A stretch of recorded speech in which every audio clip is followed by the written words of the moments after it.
Hey, welcome to Camp Forest. We're here in Maine, and I'm going to teach you about plants. We've been going on all about trees. Now, in the same area, I'm going to talk to you about some of these woodland plants that we have here. So this here is sarsaparilla.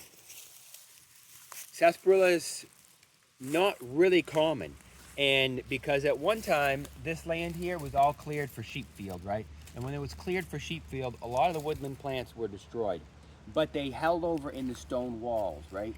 So a lot of the woodland plants, they survived along the stone walls. So along the stone wall there's a bunch of sarsaparilla, and we've been bringing it up here and planting it. So here it is, the sarsaparilla. You see, here's a little baby one. We got three seeds here, and there's another one. Got one, two, three. Sarsaparilla is highly medicinal. I won't go on all about its medicinal use, but it's medicinal and edible. It has a root on it that's long, and it looks kind of like a spruce root or a pine root under the ground. And all the runners are connected. It grows by runners and by seed. You can even eat it raw to give you energy when you're in the woods. You got to be careful because some people aren't used to how strong medicinal plants are. It's also related somewhat to ginseng. So, you know, it's a plant that we want to take care of and be careful with. So that's why we're reforesting it. And whenever you harvest a plant, you never take more than a third of the patch, right? So if there's only 3 plants, you can only take 1 or maybe none at all. You know, if there's like 20 plants, you take a third of that. Never take more than a third. And what I also do for ethical harvesting is some of what I harvested, I bring it up and I plant it. And then it starts to grow. Here's another. So similar to the sarsaparilla, sarsaparilla was a very important plant for the Native Americans, right? This is Solomon seal. Solomon seal is another plant that was very important to the Native Americans.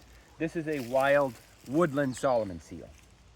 Now this is not false Solomon seal, and you can tell because real Solomon seal grows underneath it. It's berries. It doesn't have any berries right now, but you can see where the berries used to be.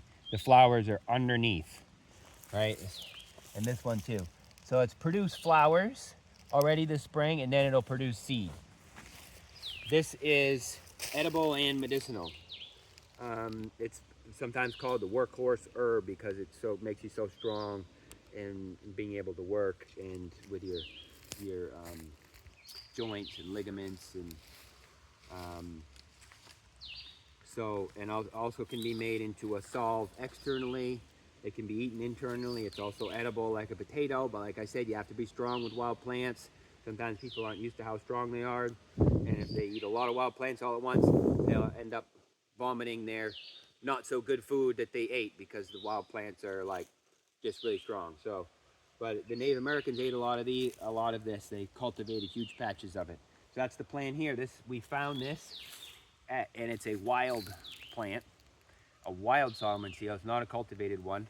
We found it wild, and we brought it here, and we're growing it here. And you can see I'm growing it here where there's like a dead stump, so there's like extra nutrients and stuff. So that's another plant that we've been bringing in for reforestation. This one's not so rare and endangered. It can be pretty common. This is called sedum, but it is edible. It has tubers on it.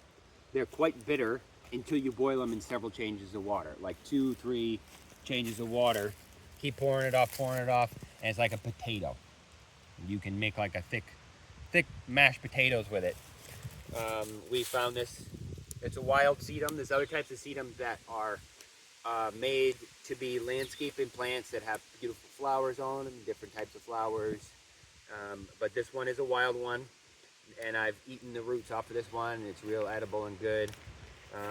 Again, like I said, you want to be careful. Like, if people, it can be emetic if you're not used to eating, it can make you throw up if you're not used to eating a lot of wild plants. But I've eaten a lot of this sedum. It's a great wild edible to put in with your other wild edibles. We got one more over here that's really important. You still there? This one's very important. This is called heel all. It's called heel all because can be used for a lot of different medicinal uses.